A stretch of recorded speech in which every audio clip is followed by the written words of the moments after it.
All right. Hello, friends. My name is Alexi Bailey, and this is the Tell It Like It Is podcast.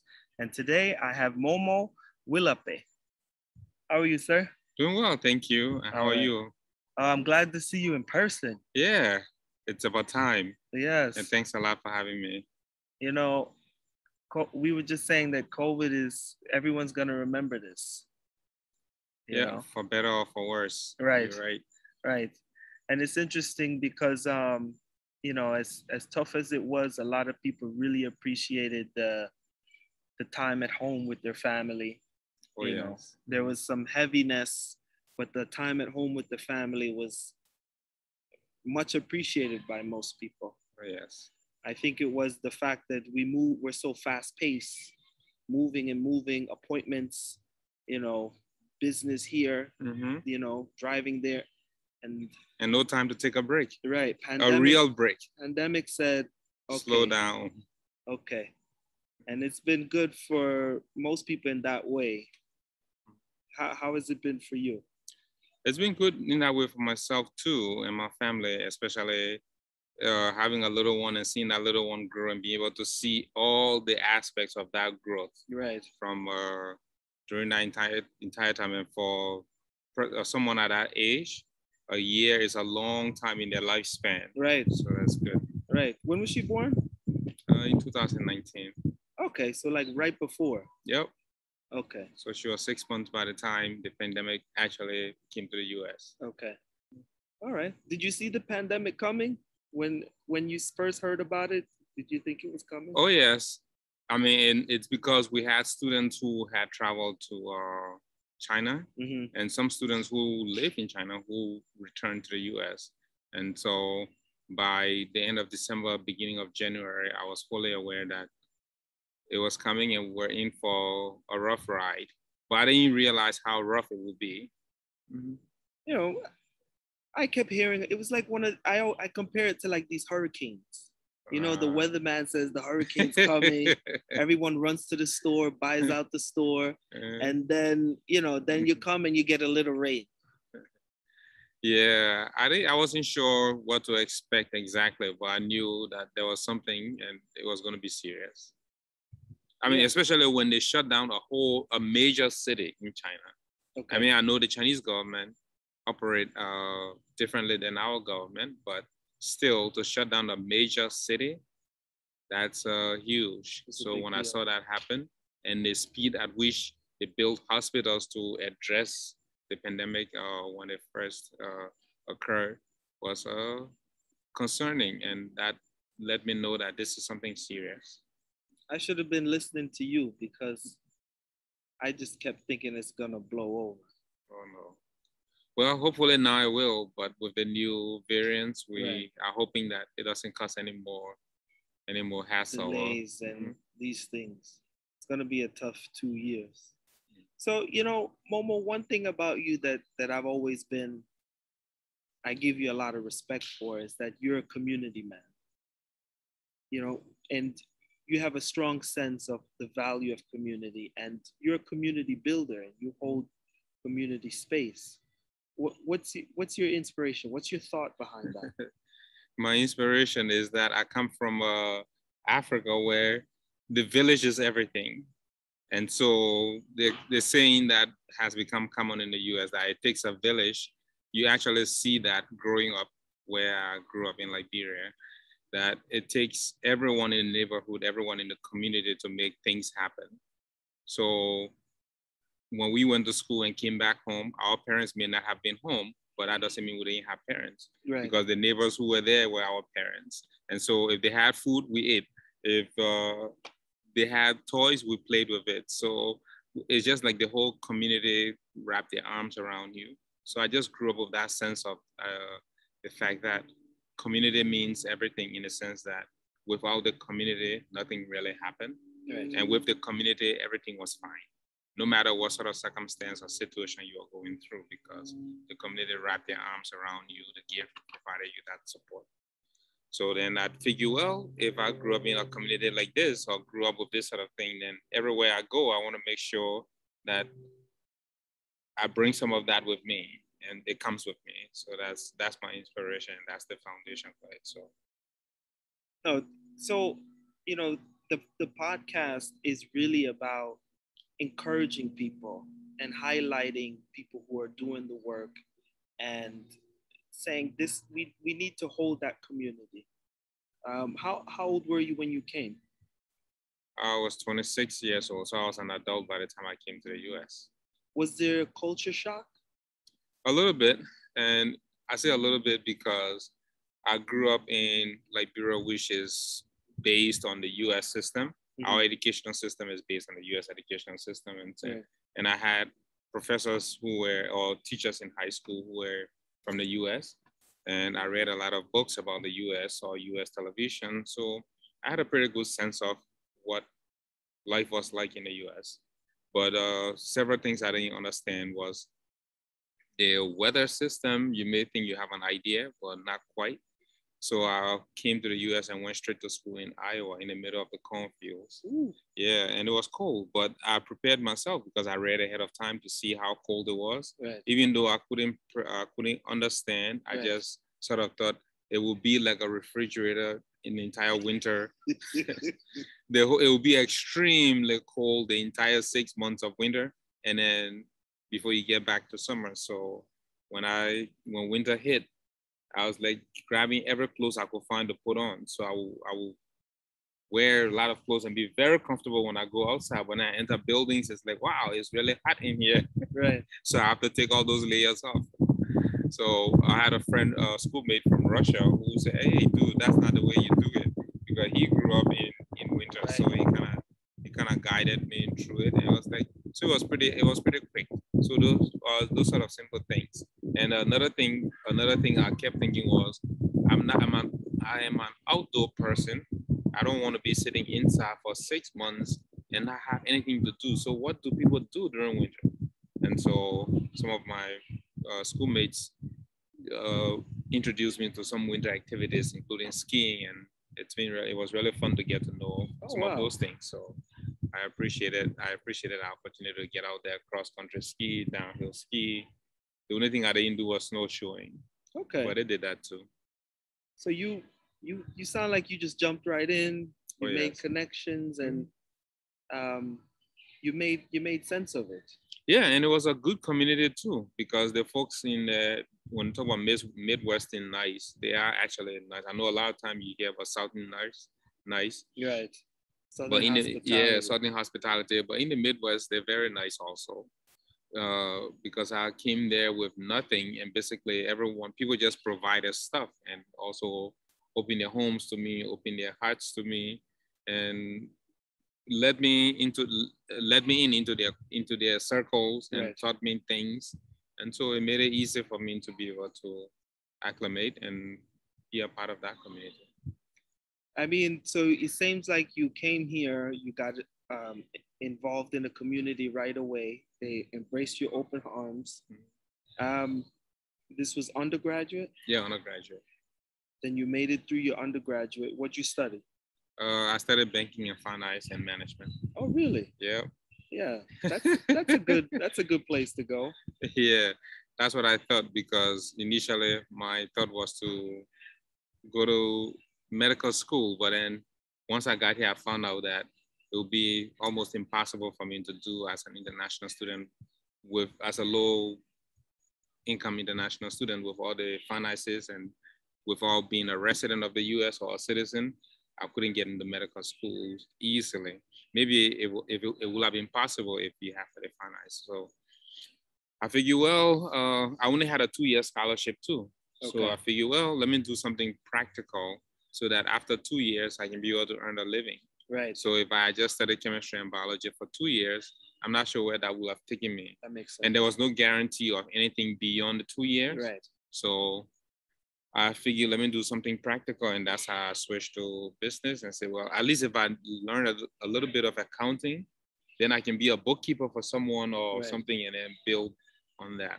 So that's how I switched to business. And they didn't have an accounting major necessarily. So I just did general business for 2 years. So you finished the 2 years, you got an extension? Yep, I did get an extension. And so the school I went to actually upgraded to it used to be a 2-year junior college, and that's why they couldn't tell me, hey, we guarantee you a spot here, but then we'll help you to try and see if we can get you somewhere else, but it's not guaranteed. Right. So I figure, so that's the mentality I worked with.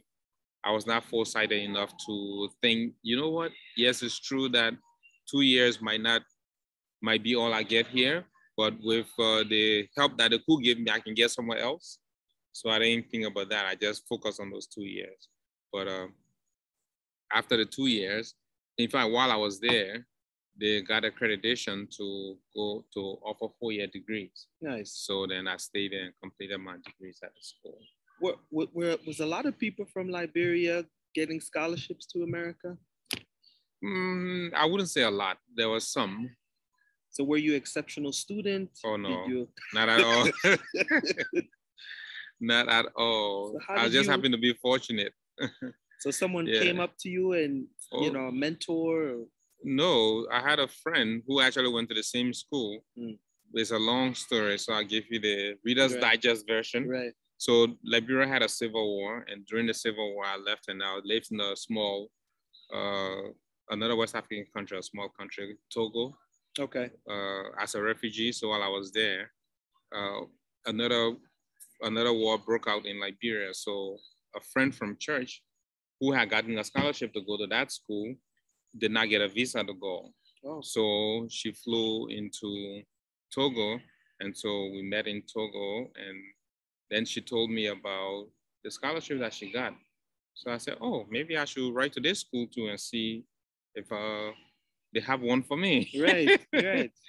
And so I wrote, and long story short, I got one after 2 years. It didn't happen immediately. Okay. I was persistent, so it happened after the second time I tried. Right. The first time I tried, it didn't happen. So the second time, it happened. So when I got to the school, she was there because she had gone the following year. That's good. You had some help. Yeah, a couple of there were 2 other Liberians that came there later on.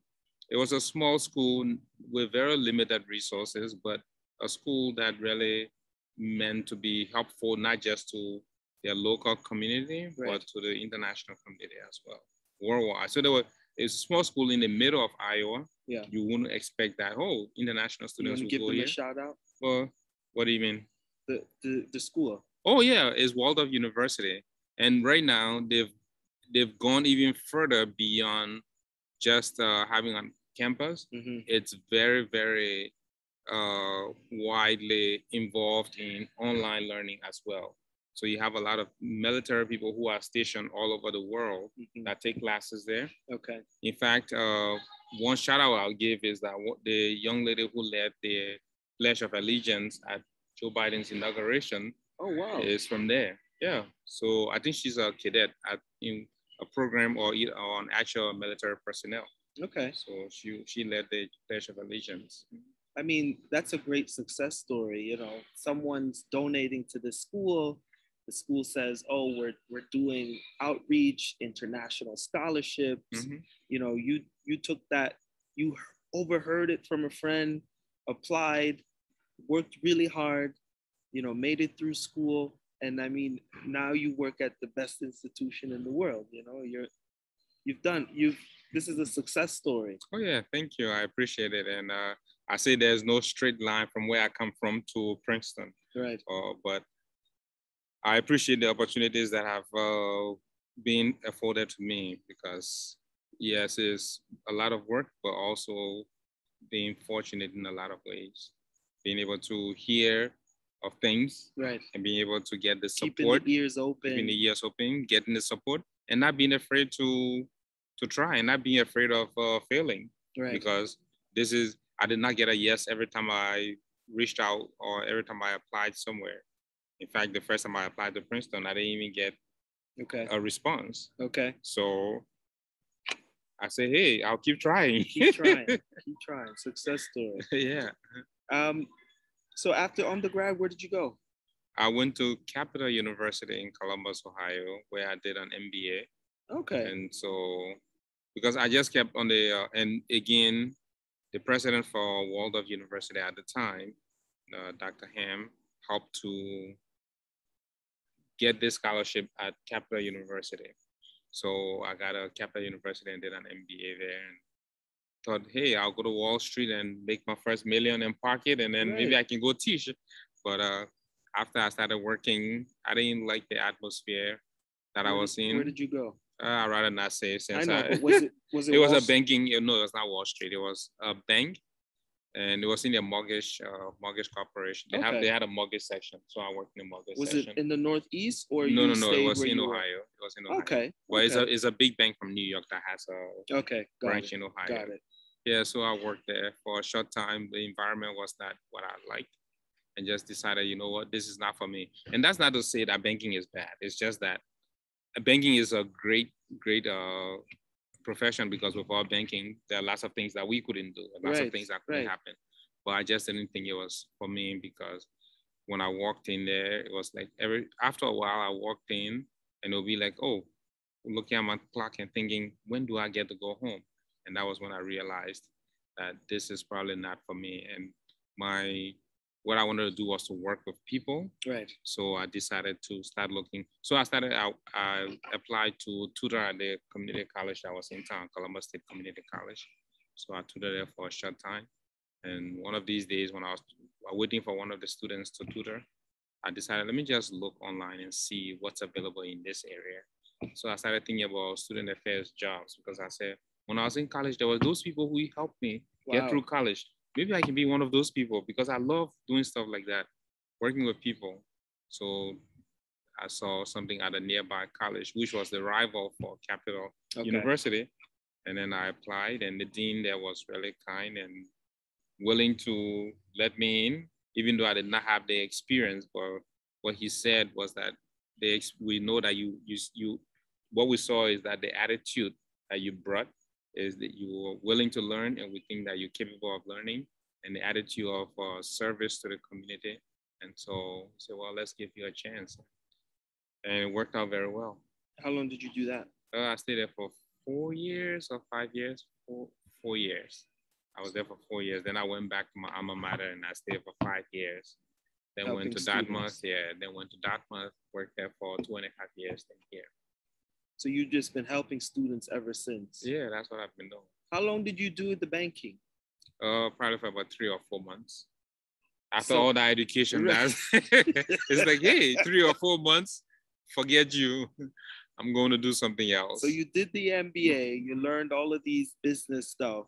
Mm-hmm. You went there, you went into banking and mortgage, and after 3 or 4 months, it sounds like it was more about the culture, you know, working late, you know, at a desk. That's part of it, but the main thing was just being focused on a machine, numbers was not the thing that I wanted in life. It's like, I want to be with people. Right. Yeah, so it's not like I couldn't do it. Actually, in fact, they were surprised that I was leaving, and they were sort of saddened that I would leave, because they knew the quality of work I did. Right. I was dedicated to doing the work and doing it well. Right. But it's just that it was not fulfilling for me. But if I had stayed, though, maybe I'd be where I would have gotten that million by now. Right. I'm sure. I'm sure. You'd have moved up in management somewhere. Yeah. Yeah. So you felt a level of fulfillment when you started helping students. Yeah, working with students. That's a special thing. Wow, thank you. Yeah. I mean, so you've been in a number of institutions, and you primarily work with people like 18 to 22. Yep. Right? They just finished high school. They're coming into college. They're not sure what they're going to do. They know what they think they want to do. Mm-hmm. And you have to guide them and help them deal with a lot of things. Oh yeah, I'm a part of the system. So as a part of this system, I do my little part to help provide our guidance and support to them. And many times to their families as well, because sometimes some of them have parents who have not had students go to college before, and they have the parents went to college, they have their own ideas on what college is like, but sometimes working with those parents to understand what it's like working with young adults, to give them some autonomy, but at the same time, especially parents who don't want to let go, parents who want to be in control and in charge, to say, you know what, you need to let it be their experience and let it be their journey, because sometimes that can create for a difficult situation with parents who still want to hold on and make this journey one that they control in terms of what the student studies, how the student live their life. I say you got to trust the institution and trust us to say to provide that guidance for the student. And then also working with all the colleagues in all these different places to provide guidance to those students in terms of what to study, where to study, and also providing opportunities for them to have a fulfilling social life on campus and develop friendships, meaningful friendships and relationships, and also develop leadership skills. Now, I know you're married and you mentioned your daughter. Where's your wife from? She's from Liberia also. Was that important to you? It was, but I wouldn't say it was a criteria or it was something that had to be. But because we didn't meet in Liberia, we met here. Right. We met at one of my friends' wedding in Ohio. So it was not necessarily like, oh, I got to marry someone from Liberia, but it's like, it's good to if have it happens, that in common. it happens. Mm-hmm. Yeah. Was she born there? Yeah, she was born there. Okay. How far is where she is from where you are? We grew up in the same city, but not in the same part of town. It's in Monrovia and actually I knew her cousin and I knew some of her family people, and she knew some of mine too. In fact, one of my cousins was her best friend. Small world. Yeah, small world indeed. They were all in the same church, but I didn't know her, and she didn't know me. So we met here. And what's your connection to Liberia now? I still consider Liberia home, because I still consider Liberia home, but I've been so far removed that I'm not quite with the culture in terms of the way things are and the way things go. But my heart hurts for them, because it's really a difficult place to be right now in terms of the economics, the quality of life, the political situation, the economic situation. It's just really difficult. So what I know about Liberia is that at one point, America was giving African Americans the opportunity to have a free flight back to Liberia. Mm-hmm. Did you know any Americans who took that? Well, that was in the 1800s. I don't know about free flights, but yeah, sorry, put them back on ship and send them back. Yeah, at that point in time, the flights were not available. But what happened is that there are many of those people's descendants in Liberia, and I do know many of them. In fact, my wife's part of her family is a descendant from that line of descendancy, and I know a lot of people who are from that line of descendancy. So they are growing, especially if you grew up in the part of the country where I grew up, that's where they settle, and so you have them. So it's not uncommon to find people whose names are Jones, Benson, Samuels, Gibson, and any name you can think of that is necessarily English or Western. Yeah, you can find it there. So yeah, so I do know many of those people, their descendants, and so a lot of them are still there, and some of them have made their way back here again too. So especially during when we've had a civil war and life in Liberia turned out to be what it has been. So in my experience, in a lot of these countries, they're still recovering from colonialization, and a lot of these problems, they stem back to that point, right? Can you give a little bit of a sense of what happened? Because I'll tell you what I know, right? So I know that at that time, the African Americans who went there, they were more educated, right? Educated than there. The Liberians who were there. So they helped Liberia in advance in some ways. But there was also some level of like they rose above the Liberians who weren't there before, who were already there. Yeah. Well, it's a difficult situation, and this is just my own take on the situation. That's what I'm asking. And yeah. it's not necessarily the law and gospel about it. Right. But again, before I do that, let me step back. You talk about my relationship to Liberia. So because of the circumstances and situation there, what I've been doing now is to try and be connected with various organizations to work on providing some support back to Liberians back in Liberia, like trying to rebuild the high school that I went to because our high school no longer exists. Okay. So we're kind of rebuilding it. And that's one aspect. And we try to help programs that provide health care as well. So those are some of the things that I'm still involved with. But in terms of the repatriation and settlement of folks who were once slaves in the U.S. back to Liberia, it's a difficult history because most of those people were still slaves up until the point when they got on the ship, or they were freed not too long before they got on the ship. So the only form of leadership, if you call it that they knew was the form that their slave masters exercised over them. So they get back to a country or get back to Africa where they know nothing about, they knew, because when they were brought over here or when their ancestors were brought over here, they cut all communication, all ties, and they suppressed any kind of education that they try to pass down to their children, to suppress it so that they wouldn't know anything about Africa. Right. So they didn't know much about Africa when they went.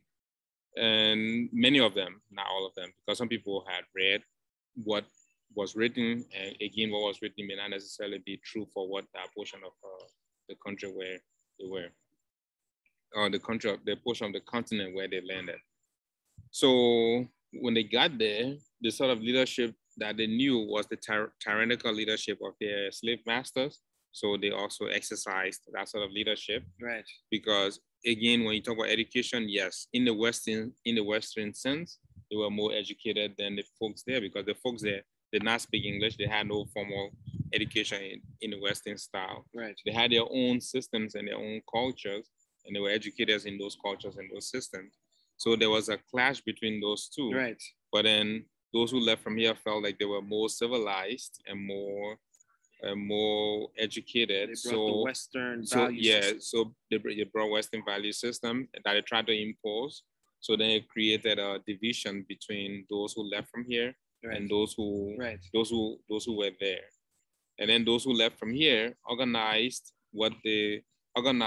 government according to the Western system. Because before they went, there was government there. People had leadership system there in place. So those leadership systems composed of chiefs and kings and community leaders. And there was a system like a town, a region, and all of that. So they downplayed those. Again, from my understanding and what I know, did not value those. So instead, they imposed a system of governance based on the Western style, where you had a governor and then you had people reporting to the governor and all of that, until they declared independence, and then they had a president. And all the presidents of Liberia until I think about, I don't remember now, but there were lots of, I think until about the 16th or the 17th president had been born in the US. Okay. So they were born here. They either went as kids or some of them migrated when they were adults. They were all US born until that point. I think it's up to the 16th president. And so they still had these values that it took with them.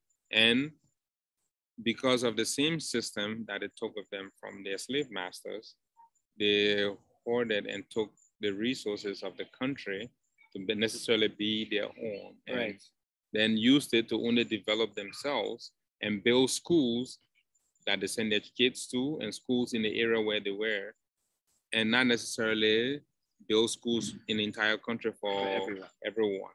And so when they built a university, the University of Liberia, it was just a small little place, probably like maybe like Whitman and Butler combined or something like that, a small campus, as opposed to saying, hey, we're building a university, let's try and build something large for the whole country. Right. So then only their kids went to that university.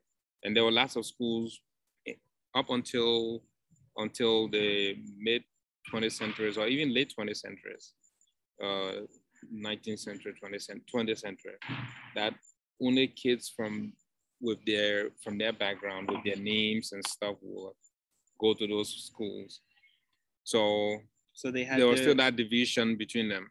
And then another thing that happened too is with the corruption that continued, they would take loans from the government and build buildings and then rent those buildings back to the government. And so then necessarily the government, by renting that building to the government, they pay off the loan, they own the building, they pass the building down to their kids. So the wealth continued to be just among them, and the rest of the country continued to be in impoverished.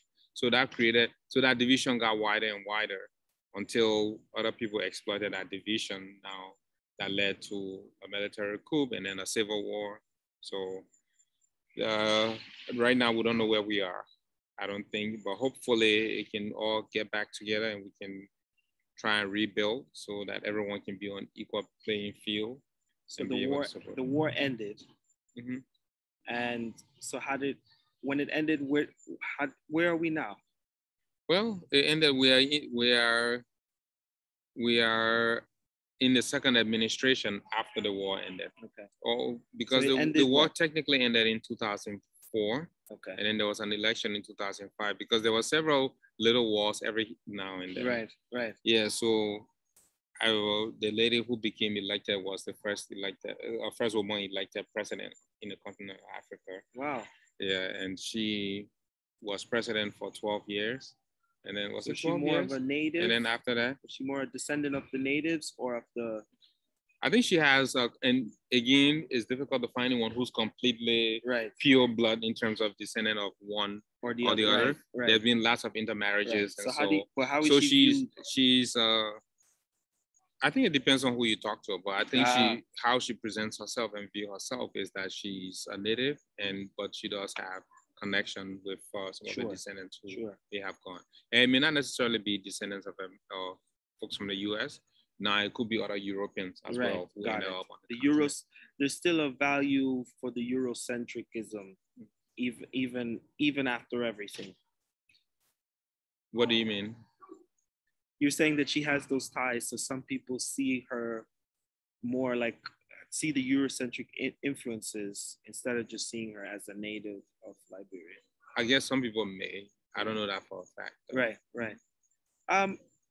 I think for me, and the relevance to all of this is that a lot of things that happened with colonialization we're still dealing with now. Mm-hmm. This is, America has moved past those years in a lot of ways, but we still have cleanup to do. Mm-hmm.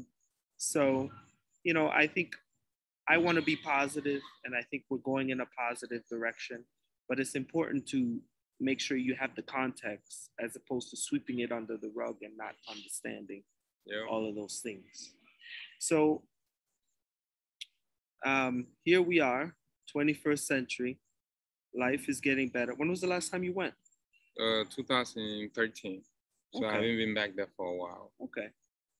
I'm from Jamaica, the West Indies. Yeah. And whenever I go to Jamaica, I feel closer to the land. It's less built up, and it's more like trees and free grass and animals and that kind of thing. What's Liberia look like? What does it feel like? It depends on where you go. And again, one of the effects of the civil war is the poor security situation in the country. And so security is a difficult thing. So, but if you do go to Liberia, you go to the rural parts, it's like what you say, and it's very peaceful and quiet. And to me, that's the part of the country that I like the most. Right. Yeah, because the bustling city where you have cars all over and beeping horns and they do truly beep horns. Like, for example, one of my cousins came to the US and he stayed with me in Iowa for a little bit. After about 3 weeks, he said, "Can I ask you a question?" I said, "Yeah." He said, "Is it against the law for people to use their car horns here?" I said, no, what do you mean? He said, I've been here for 3 weeks and I've not heard a single car horn. And in those places, if I'm driving by and I see you, beep, beep, beep, beep. Or if anybody's on the road, there are lots of horns all the time. Yeah. The hustle and bustle. Yeah. Mm-hmm. So being in the city is like any major city, except it's really run down, and you have the hustle and bustle as you named it, so that you have people who are moving all over the place. And because of the congestion is congestion and then poor infrastructure in terms of road network, you have congestions in traffic. So you could spend maybe 3 hours in traffic for something that could probably take you like maybe 20-30 minute drive if there was no traffic. Right. Congestion is at the peak. Yeah, but if you are in a rural area, you are there and it's nice and peaceful and quiet. There's animals, like you said, and you have free open air, fruit trees. And what I miss most is on one of the farms that my family, like our family has, is a bunch of orange trees. Right. And so when it was during the orange season, you can just go grab as many as you want and get the fresh fruit and fresh juices from those trees. And the same thing with there was a pineapple farm too, so you could go get those as well.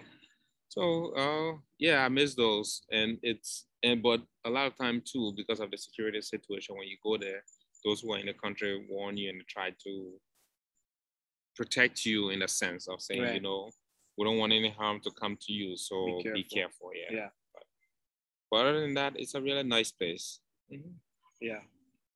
Yeah, Darlene is in the Dominican Republic now, and Dominican Republic and Jamaica, they have the same exact thing. You have the city areas that are modern, and then you have the areas that's like it's untouched. The roads is from 50, 60 years ago, and the people live. That's the old living, And with my mom, I used to go to the country. We call it the country. Oh yeah, that's what we do too. We call it the country in Liberia as well. And I remember you have to, like, when you get off the bus, you have to walk to where you're going. It's not like here where you have bus stop.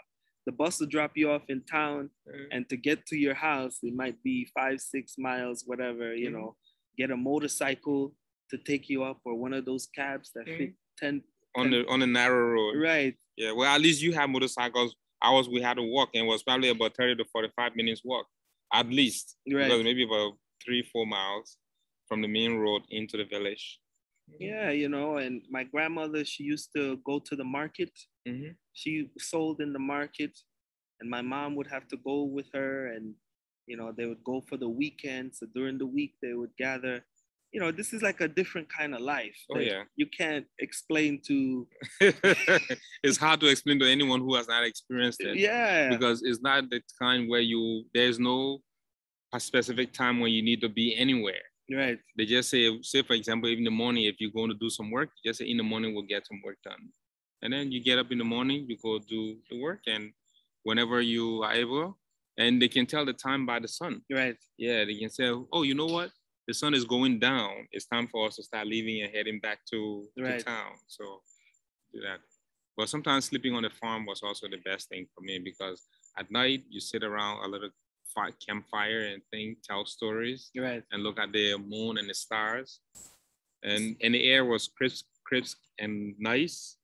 So it's not like the city where you have all the fumes from the vehicles. So you can hear the insects in the bushes, and I don't know about you, but we would cook outside.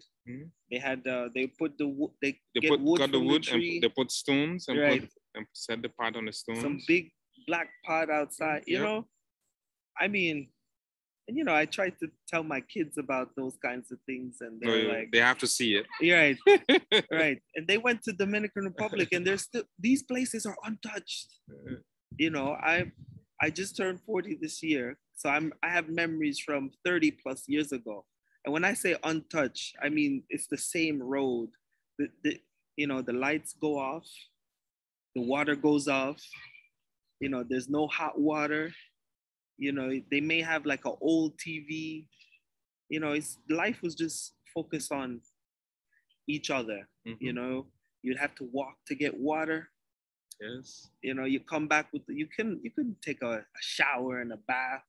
You know, you had a tub of water. You had to go and, you know, scoop out a cup for yourself, and you know, and bathe yourself with the water. Right. You know, and those people, life has not changed at all for them. Yeah, and they're satisfied. And so I often, me personally, and how I want to live, I try to live my life close to the old way of living. You know, there was no fast food. You ate the healthy food. The kids ate the same food that the adults ate. You know, it was just a different, you know, how do you see yourself bringing up your daughter, you know, with all of those values that you had growing up, and now you're in a completely different world? Well, that's a tough question, because I have all my own ideas. Her mom has her ideas, and then I'm sure she's going to develop her own ideas as she grows up. Well, she already has her own ideas as a 2-year-old. So I just want to be able to provide guidance, and hopefully the Lord gives me the wisdom to provide that guidance for us to know right from wrong and value what is important. Right. Knowing that people are important, developing relationships important, and then knowing what it was like, sharing some of those ideas and thoughts of what things are like from where we come from, but also helping her develop the skills that she needs to be successful in the society, because some of those values that we came with, and I look back now, I'm thinking, had I switched immediately when I came to this country and flipped the switch and say, you know what, this is where I am now, and I'm going to change those values and operate by the values of this society, things would be quite different. Give example. I don't know. Of that. Oh, well, I'm thinking about, okay, one example about being self-centered in the terms of me first. Right. Yeah, I think that's a value of this culture that I still haven't embraced, and that is a difficult thing in a sense, but I don't think I think I need to let her know that this culture that she's in, she needs to make sure that she can put herself first, because no one else is going to put her first. Right. Yeah. So I know it may sound foolish or counterintuitive to say, you know what, why is it that you haven't embraced that value, but you think she should have that? Not necessarily that she should embrace it or have it, but for her to be aware that it's a value of the culture and the society, and know how to use it and when to use it. Right. Yeah. So can you give an example of a time you think it would have been helpful for you to use some of those values? Oh, let's see. Well, okay, so I can think of one example that may not necessarily be a big one. I want to hear, yeah. But when I was in college, we did a fundraiser because I joined the choir in the college, and we did a fundraiser to travel, to help pay for travel for a trip, for the choir. And to do this fundraiser, we had to sell wreaths and garlands for Christmas. Right. And so I sold a lot and raised almost 2 times the amount of money that we should have raised. Okay. And then there were other people in the group who did not raise as much funds. So I figured, you know what, the additional funds I had should go to those people. So generally, in this society, it will be, if I had that value of the society during that time, it would be like, you know, I worked for it, it's mine, I'm not giving it away. Right. So it's like, okay, no, they can have it because I already got what I need, so let them have the rest of it. Right. Yeah. But that's not necessarily the value of the dominant value of I should say of the society. I can relate to that. Mm-hmm. You know, community oriented. You want us all to succeed. It's not just I want to succeed. And when you have those kinds of things, you're, instead of putting against you, you know, instead of you completing your I'm gonna use school. You finish your schoolwork early and you just going home, you are, you know, finishing some other class, you would help a friend. Oh yeah, and that happened a lot. And well, because especially since I lived in the dorm, and then we had a floor where we worked on, and there were a couple of guys there who struggle with math. So, and I was fortunate to be able to to grasp some of those concepts a lot easier. So I will help tutor people and and you could have said, okay, I'm gonna go focus on my other subjects. Yeah. And you said, no, let me go sleep early or do something. Yeah. No, but I did that, and then eventually I became. Well, I got paid for doing it. Right. It grew. So, you helped out and it grew until you were getting paid. Yeah. So eventually I worked at the Academic Achievement Center, as we called it. And then I tutored in several classes. Math was one of them. And I did English classes as well, because I proofread people work and help them improve their writing. So this was in the undergrad? Yeah, undergrad, and help them improve their writing. And so you came from Liberia and you were helping the Americans with their English? Well, yeah. Well, Liberia is also predominantly English. So it's just like so all our instructions are in English. Right. So it was technically English was my first language, but that's the first one I learned to speak. So but those who may not understand may think that you come from Liberia where you don't know English, or you have English as a second language, and then come to America and help with English. I mean, so I didn't see it that way. I think it's some people may think it's counterintuitive, but helping others helps you, helping the collective. And when you have that individual mindset, you're on everyone in the university is on the same team, right? In that larger sense. Yeah. And helping us all succeed. Later on, someone can say, Momo, I remember you, you're that community builder, and now you have that relationship that benefits you, as opposed to if you were just not helping anyone, then you wouldn't have that relationship. So individualism can be counterintuitive, whereas the collectivism, you're helping others, it helps you go further. Yeah, definitely. And so that's why you hear the African saying that if you want to go further, if you want to go far, walk with other people. But if you want to go fast, then walk by yourself. Right. Yeah. So you walk by yourself, you go fast, but it doesn't necessarily mean you get as far as you think you can get. But with other people, you can get very far, though you may be getting there very slowly. No, so to be perfectly honest with you, I build my whole life around that, and I think for me, it's been a struggle to get people on board, get people to share that value system. And I'm okay supporting your idea, because when you go further, I develop skills, we get further, we can help each other. Mm-hmm. And it's not the easiest thing in the world. I think there is this competing of, one person start a business on their own, and, they're not, it's not 40 people starting a business. It's more like, you know what I mean? Mm-hmm. No, I understand. Yeah. And so again, when you mentioned that, it brings me back to my thought of studying business. When I decided to switch, the idea was to try and see if I could go back to Liberia and start a cooperative. It was a cooperative sort of venture where we pool our resources for the community, start a program, and then everybody in the community benefits from that program. But unfortunately, individualism seems to have crept into every part of the world. So it's not necessarily just a Western value anymore. You know what? You nailed it right there. It's a globalization. Mm-hmm. And even though those places that I mentioned in the country haven't changed physically, everyone has a cell phone now. Ah, there you go. They're up in the mountain, sitting in a mango tree with with a cell trying phone. To get a signal. Yeah, and it's interesting to see that thing. It's a modernization. Everything's changing, but you still have, grandma and she can barely, she types on it too. Everyone has a cell phone. Yeah. So yes, globalization. You're right.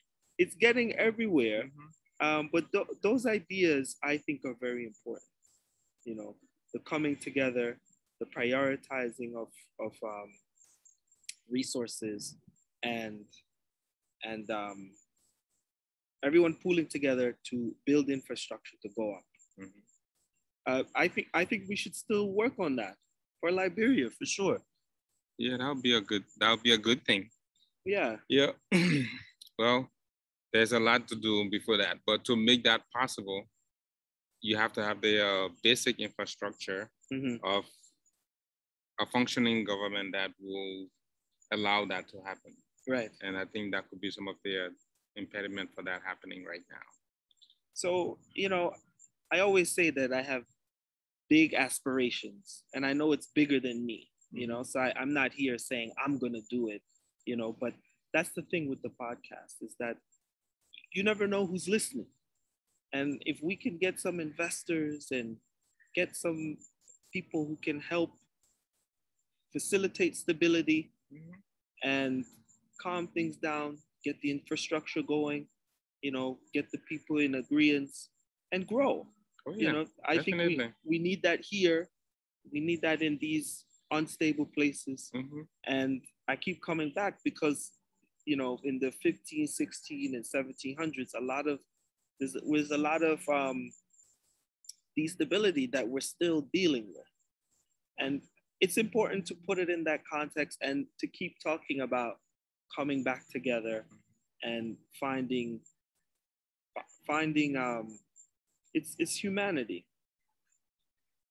Yeah, that's true. And hopefully someone from the Firestone family will be listening and say, hey, we exploited Liberia quite a bit because the Firestone family had a corporation in Liberia called Firestone Rubber Plantation. Right. In fact, at one point, it was the largest plantation in the world. I don't know if it still is. And they negotiated a contract that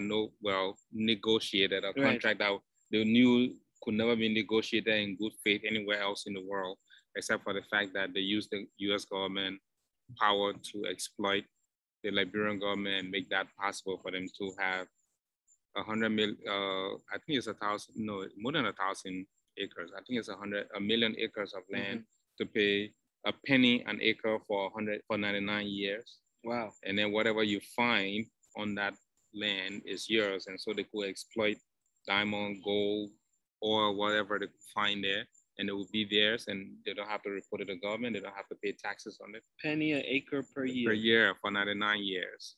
And so you see how their wealth was built. And part of that also included some alums from Princeton University who were part of the government that helped make that possible.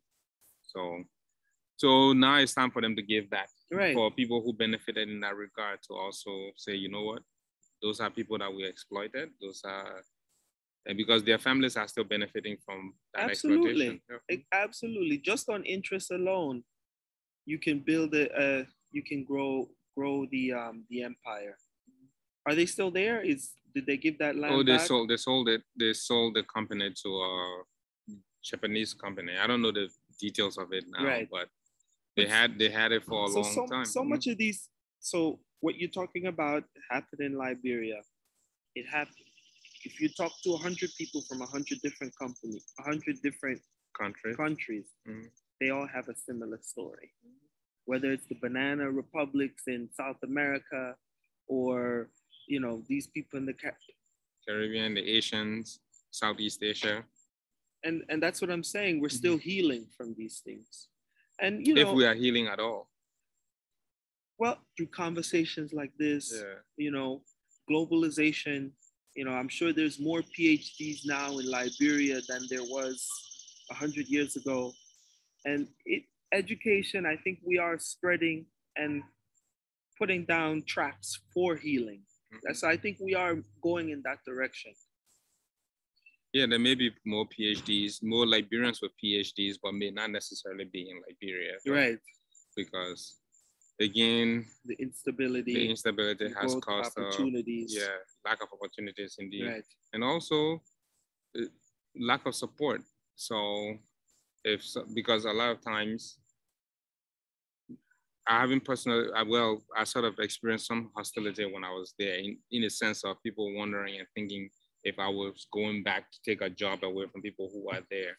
But many times, if you advance yourself to a certain level and you go back and try to do stuff, some people see you as a threat. And so that can be sort of struggle that you have to deal with. And people, and there were several of my friends who had gone back and tried to serve to try to get Liberia back on its feet, and their experiences were not very pleasant, and they did not get the kind of support or buy-in to what they wanted to promote. So they had to pack up and leave, or in some instances, And then unfortunately too, there are some other people who go back and buy into the system. And so that's the worst part, because then no one learns anything from what they learn from coming into a culture like this and learning about the way to operate in an advanced culture, to bring that back to say, let's help improve our system. Right. There's so much work to be done, and you're here with everything. You tell me about your parents, because I know they gave you a lot of good values and hard work and. Yeah, they're both deceased now. My father died last year, and my mother 6 years ago now. So sorry for the loss. Yeah, no problem. Thank you. I know you know what that's like, because you also experienced it. Yeah. But yeah, especially my mother, she was the one who was my backbone. She's my hero. And she helped send us to school with very little and always provided support. And she believed in us. So that made a difference in our lives, believing in us and providing that support. Sometimes when she really couldn't afford it or did not even have it for herself, and she would deprive herself of the basic necessities of life, and then just to make sure that we were able to get to school. A mother's love. Indeed. So yes, I'm very much into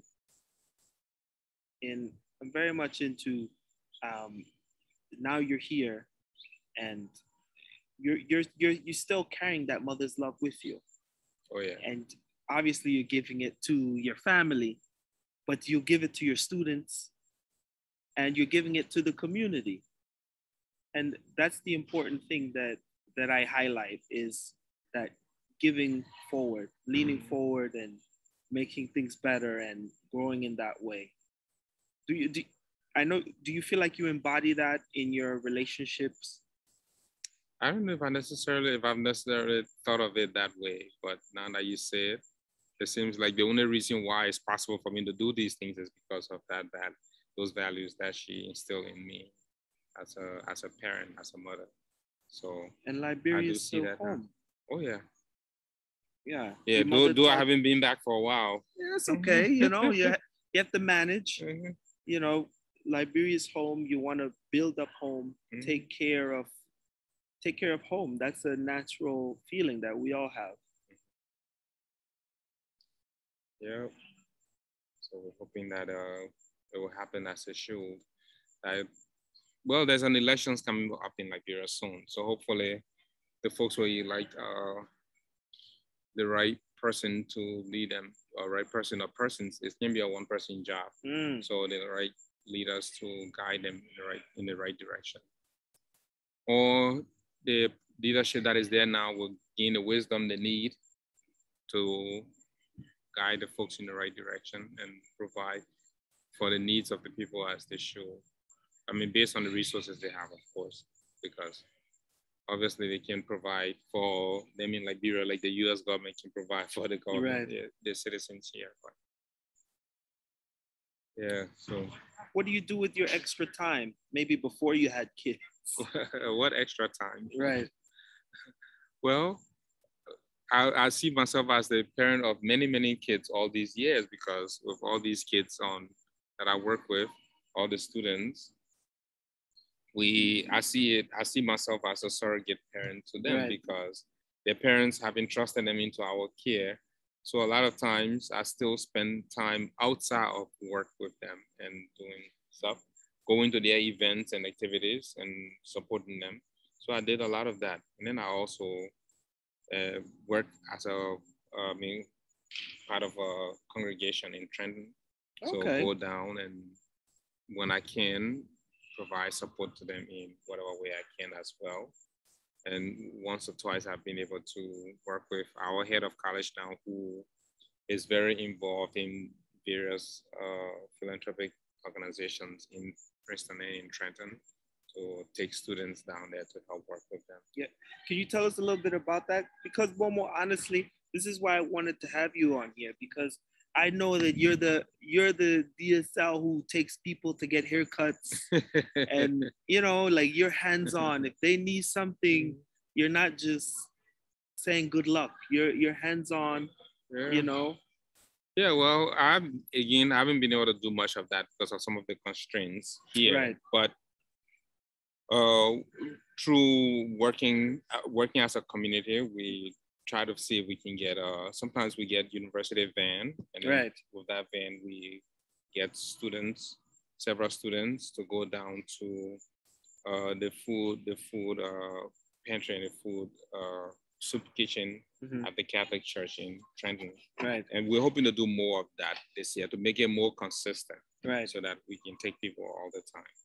And we'll go there and help to do what we can. And we sometimes buy supplies, and students come down and put those supplies together and we package them, say for Easter or for Christmas. And then we take the supplies there so that when the families who come there with their kids can have something to give to their kids, because even though they may not be able to purchase those things themselves, just to have a little Easter basket or Christmas basket that they can give to their kids. And because they don't have the resources, doesn't mean that they shouldn't be able to celebrate those holidays with their kids. So just some of those simple things. And you have a heart of giving. I really appreciate that about you, and you're all about the work, and I appreciate all the work that you do. Thank you. Yes. Is there anything else you want to share with us? Yeah, I just want to say I appreciate you and your family as well, because you've brought a lot into this community as well. So from the time you came into this place, it's been well known that you are a community person. Darlene is a community person. and by so doing, the kids have no choice but to be community people. Right. So a lot of people, everyone at Ferris Thompson seemed to have known who you were, who the kids were. Right. Yeah, and so that's very nice. So it's very good to be connected with you. And I'm hoping that as we put COVID behind us, we can do more community stuff and maybe do a lot more things within this community and bring other folks who are in the community together as well. So maybe we can find a way to do that. So definitely, we should definitely talk more about community projects and doing these things. And we already started talking about it, and that's what we wanted to do here. Like I said, these conversations give other people an insight into who we are, and so makes us easier to connect, and for them to connect and say, I want to give back too. How can I get a part of that, and those kinds of things. Yep. Well, let's keep our fingers crossed, and let's pray for good health and long life, and I'm sure we'll be able to do those things. I always have faith that with time we can do a lot. Yes. Thank you so much. I appreciate having you. You're most welcome. Today. Thank you very much for having me. Yeah. And good luck to everyone, and hopefully everyone stay healthy and stay safe. Yes. No Delta variant. All right. Thank you, sir. Yeah.